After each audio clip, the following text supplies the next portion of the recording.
بسم اللہ الرحمن الرحیم الحمدللہ الذی جعلنا من المتمسکین بولایت امیر المومنین۔ السلام علیکم یا علی علیہ السلام مدد۔ مومنین اکرام، جیسا کہ آپ کے علم میں ہے کہ وطن عزیز پاکستان میں پچھلے چند ماہ سے شیعہ علماء، خطبہ، واعظین اور ذاکرین کے خلاف جھوٹے اور بے بنیاد مقدمات کا اندراج کیا گیا اور سینکڑوں کی تعداد میں شیعہ عزادار اور ماتمیوں کو فورتھ شیڈول میں ڈال دیا گیا۔ جب یہ سلسلہ پنجاب سے نکل کے سندھ تک پہنچا تو سندھ میں شیعہ علماء کونسل کی جانب سے، وحدت المسلمین کی جانب سے ایک احتجاج کی کال کی گئی، اور آج 16 فروری 2021 کو یہ خبر سننے کو ملی کہ سندھ کی صوبائی حکومت نے ان تمام FIR کو ختم کرنے کے لیے ایک لاہ عمل ترتیب دے دیا۔ یقیناً یہ اقدام قابل تحسین بھی ہے اور مقام شکر بھی ہے کہ اگر کوئی مومن مصیبت میں اور اس کی مصیبت کے خاتمے کے لیے دوسرے مومن کو کوشش بھی کرنی چاہیے اور دعا بھی کرنی چاہیے۔ لیکن یہاں پر ایک سوال پیدا ہوتا ہے، وہ سوال یہ ہے کہ کیا پنجاب کی شیعت اور سندھ کی شیعت میں فرق ہے؟ کیا ہم دوہرے رویے یا دوہرے مزاج کا شکار تو نہیں ہو گئے؟ جب الزام ایک طرح کے ہوں تو پھر دو طرح کے رویوں نے جنم کیوں لیا؟ ہم مذہب سے زیادہ شخصیات کے محبت کے حصار میں کیوں چلے گئے؟ کیا ہم پسند اور ناپسند میں اتنے ڈوب گئے کہ ہم نے مذہبی وقار کا خیال نہ کیا؟ جب یہی ایام عزا پہ الزام مجھ پہ لگا گیا تو میری آواز تنہا بھی تھی اور ہر طرف خاموشی بھی تھی اور ہر طرف سکوت بھی تھا، اور ستم ظریفی تو یہ ہے کہ دشمن کے الزامات اتنے گھنونے نہیں تھے جتنے اپنے حلقوں سے گھنونے الزامات کا مجھے سامنا کرنا پڑا۔ غیر ملکی ایجنٹ ہونے کا الزام، غیر ملکی سازش کے تحت یہ سب کچھ کرنے کا الزام۔ خدا لعنت کرے اس انسان پر جس نے کبھی بھی کسی غیر ملکی سازش یا کسی بھی پیسے کے لالچ میں اپنے مذہب کے وقار کا اور اپنے ملک کے امن کا سودا کیا ہو، تو خداوند متعال بحق کے معصومین علیہم السلام اس کا شمار قاتلان امام حسین علیہ السلام کے ساتھ کرے، اس پہ اس دنیا میں اور آخرت میں لعنت اس کا مقدر بنے، اور وہ شفاعت اہل بیت علیہم السلام سے ہمیشہ کے لیے محروم رہے۔ میری گزارش ہے صدر پاکستان، وزیر اعظم Pakistan, chief of army staff, chief justice of Pakistan سے اور قومی سلامتی کے اداروں کے سربراہان سے، ہم اس ملک میں ہمارے ہاں عزت اور احترام کے ساتھ تمام مکاتب فکر اپنی مذہبی آزادی کے قائل رہیں۔ اختلافات میں ہمارے علمی مناظرے بھی ہوتے رہے، ہمارے علمی مباحثے بھی ہوتے رہے، لیکن ایک امن کی فضا میں۔ پھر ایک ایسی نظریے نے جنم لیا، ایک ایسا مکتبہ فکر جس نے انتہا پسندی کو عروج میں پہنچا دیا۔ انہوں نے ایک طبقہ کی طرف سے تنگ نظری اور مذہبی انتہا پسندی اس قدر عروج پہ آئی کہ اچانک ایک سلسلہ تکفیر شروع ہو گیا۔ وہ ایک سوچی سمجھی سازش کے تحت تھا۔ کبھی جناب سیدہ صلوات اللہ علیہا کی توہین کی جا رہی تھی، کبھی سرکار حضرت ابو طالب علیہ السلام کی تکفیر کی جا رہی تھی، اور کبھی شیعہ مذہب کے عقائد کو مذاق کا نشانہ بنایا جا رہا تھا، کہیں سرکار ولی العصر کی پاک والدہ ماجدہ کی شان میں گستاخی ہو رہی تھی۔ یہ سب کچھ جب ہوتا رہا تو پھر ایک خاموشی چھائی رہی، لیکن جب اس عمل کے بعد ایک رد عمل سامنے آیا تو پھر اچانک ایک واویلا مچ گیا کہ یہ سب کچھ کیوں ہو رہا ہے، یہ سب کچھ کیوں ہو رہا ہے۔ یقیناً آپ کو سب سے پہلے اس عمل کو روکنا چاہیے تھا جس کے تحت یہ رد عمل ہو رہا ہے۔ پھر محرم الحرام میں اس قدر ہمارے شیعہ خطبہ، واعظین اور ذاکرین کی احانت کی گئی، توہین کی گئی۔ ہمارے بزرگ عالم دین علامہ حافظ صدق حسین صاحب جو مفسر قرآن بھی ہیں، ان کی گرفتاری، علی ناصر حسینی کی گرفتاری، ذاکر حبیب رضا حیدری کی گرفتاری، علامہ سید ریاض حسین رضوی پہ جھوٹے مقدمات، علامہ سید محمد عباس رضوی، ان تمام ذاکرین، خطبہ اور واعظین پہ جو مقدمات بنے، کیا قوم نے وہ FIR پڑھی کہ ان FIR میں کیا لکھا تھا؟ ان FIR میں الزام یہ تھا کہ یہ نفرت انگیز پمفلٹ تقسیم کر رہے تھے، ان کے قبضے سے نفرت انگیز پمفلٹ ملے۔ تو کیا یہ خبر سچ تھی؟ یقیناً یہ جھوٹ تھا، لیکن اس جھوٹ کے باوجود ایک جو احانت ہوئی، اس کے بعد قوم بالکل خاموش رہی۔ اس کے بعد یہ سلسلہ آگے بڑھا اور یہ سلسلہ آگے بڑھتا ہوا ہمارے مکتبہ فکر کے ان جید شخصیات تک پہنچ گیا جن پر یہ الزامات سوچے بھی نہیں جا سکتے تھے۔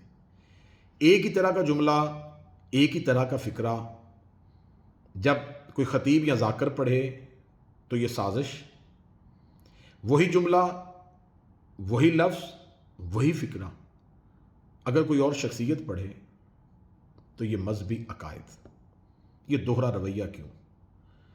یقیناً ہم قومی لحاظ سے کمزور اس لیے ہو گئے ہیں کہ ہم اپنے عقائد کی بجائے اپنی من پسند کی شخصیات کا دفاع کرتے ہیں۔ یہ جمہوریت ہے، یہ ریاست مدینہ کا تصور ہے۔ میں وزیر اعظم پاکستان سے گزارش کروں گا کہ ہمارے ہاں ایک ایسا علمی ماحول میں بات ہونی چاہیے، کم از کم ہمیں اگر ہمارے اوپر یہ الزامات لگتے ہیں تو ہمیں الزامات کا سامنا کرنے کا موقع بھی تو دیا جانا چاہیے۔ ایام عذاب میں جب میرے اوپر یہ الزام لگا تو مجھے یہ کہہ کے تنبیہ کی گئی کہ آپ کی وجہ سے ایام عذاب میں عزاداری حضرت امام حسین علیہ السلام میں رکاوٹیں پیدا ہو جائیں گی۔ مجھے حضرت امام حسین علیہ السلام کی عزت کی قسم ہے کہ میں اپنے اوپر لگے ہوئے الزام کا دفاع بھی کرنا چاہتا تھا اور اب بھی چاہتا ہوں، لیکن صرف اور صرف ایام عذاب میں عزاداری امام حسین علیہ السلام کی عزت کو سامنے رکھتے ہوئے میں نے اتنی بڑی قسم دی ہے کہ مجھے وطن عزیز چھوڑنا پڑا، مجھے جلا وطنی اختیار کرنی پڑی۔ لیکن اس جلا وطنی کے بعد طرح طرح کے الزامات لگ گئے، طرح طرح کے الزامات کا سامنا کرنا پڑا۔ کیا قوم نے آج تک یہ سوچا ہے کہ مکتبہ آل محمد علیہ السلام کا دفاع کرنے والوں کو کس قدر صعوبتوں اور پریشانیوں سے گزرنا پڑتا ہے؟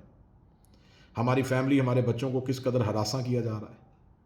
ہمارے اوپر عرصہ حیات کیسے تنگ کیا جا رہا ہے؟ ہمارے اوپر کس قدر گھنونے الزامات لگائے جا رہے ہیں؟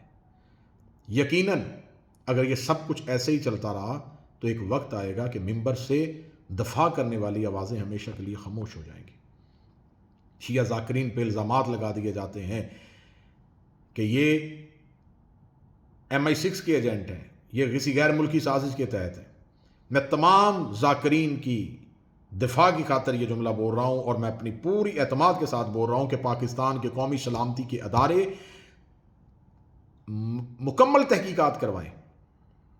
ہم اس الزام کو جھوٹ ثابت کرنے کے لیے ہر فورم پہ جانے کے لیے تیار ہیں۔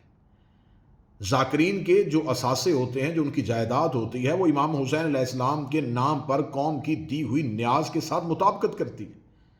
ہماری کوئی غیر ملکی جائیدادیں نہیں ہوتی، ہمارے کوئی غیر ملکی اکاؤنٹس نہیں ہوتے۔ ہمارے ہاں کوئی ذاکر اہل بیت اپنی آخری عمر میں جا کے بیمار ہو جائے تو کبھی آپ جا کے اس سے دیکھیے گا کہ اس بیماری میں اس نے کیسے زندگی گزاری۔ شہید علامہ ناصر عباس دنیا سے چلے گئے، وہ کیا جائیداد چھوڑ کے گئے؟ کیا ان کے بچے غیر ملک کی شہریت رکھتے تھے یا کسی دوسرے ملک میں جا کے آباد ہو گئے؟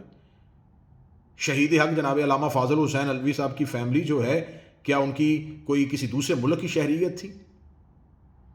انہوں نے کس طرح زندگی گزاری؟ کیا آپ جانتے ہیں کہ ان تمام لوگوں نے جو مکتب کا دفاع کرتے رہے، علامہ ضمیر اختر نقوی صاحب نے سوائے ایک لائبریری کے لیے تو کچھ بھی، اس کے علاوہ تو کچھ بھی نہ چھوڑا۔ ان کے اکاؤنٹ سے تو کوئی اتنے پیسے نہیں نکلے۔ تو خدا کا واسطہ ان الزامات کو بند کریں۔ مکتب کے دفاع کے لیے جو آوازیں چاہے وہ کسی بھی حلقے سے اٹھیں، میں ان تمام علماء کرام کی اوپر بے بنیاد مقدمات کے خاتمے کا مطالبہ بھی کرتا ہوں، اور میری تمام دعائیں ان کے ساتھ ہیں کہ جو حق کی آواز کے لیے، جو جناب سیدہ کے تحفظ کے لیے، جو مکتب آل محمد علیہ السلام کے تحفظ کے لیے جو بھی بات کرے گا، ہم ہر طریقے سے اس کے ساتھ ہیں۔ میں سلام پیش کرتا ہوں ان لوگوں کو جو سندھ میں اپنے گھروں سے نکلے، جنہوں نے اس درد کو محسوس کیا۔ میں سلام کرتا ہوں اس شیعہ قیادت کو، لیکن میری گزارش ہے ان شیعہ قیادتوں سے، جناب علامہ سید ساجد نقوی صاحب، جناب علامہ راجہ ناصر عباس جعفری صاحب، جناب سید حامد علی شاہ موسوی صاحب، آپ قومی قیادت کرتے ہیں۔ اگر آپ قومی قیادت کرتے ہیں، آپ مقتدر حلقوں میں بیٹھتے ہیں، آپ کی آواز مؤثر ہے، آپ کی آواز سنی جا رہی ہے، تو ایک شیعہ ذاکر کی طرف سے یہ پیغام ہے کہ آپ صرف شخصیتوں کی بات نہ کریں، آپ قومی عقائد کی بات کریں۔ آپ کے لیے ہر اس فرد کا دفاع آپ کی ذمہ داری ہے جو علی ولی اللہ پڑھتا ہے۔ لہٰذا میری دعا ہے کہ میرا وطن پاکستان دشمنوں کے شر سے ہمیشہ کے لیے محفوظ و مامون رہے، اور میرا مالک میرے وطن کی سرحدوں کی، نظریاتی سرحدوں کی، جغرافیائی سرحدوں کی حفاظت فرمائے۔ اس ملک کا دشمن چاہے کسی بھی رنگ یا کسی بھی روپ یا کسی بھی نسل سے ہے، میرا مالک اسے نیست و نابود فرمائے۔ اس ملک کی طرف اٹھنے والی ہر آنکھ کو میرا مالک ہمیشہ کے لیے بند کرے۔ افواج پاکستان، قومی سلامتی کے ادارے جو اس ملک کے دفاع کے لیے کوشاں ہیں، میرا مالک ان کی توفیقات خیر میں اضافہ فرمائے۔ اللہ اس وطن عزیز میں حق بولنے، حق کہنے، حق سننے، حق سوچنے، حق سمجھنے کی توفیق پیدا فرمائے۔ السلام علیکم یا علیہ السلام۔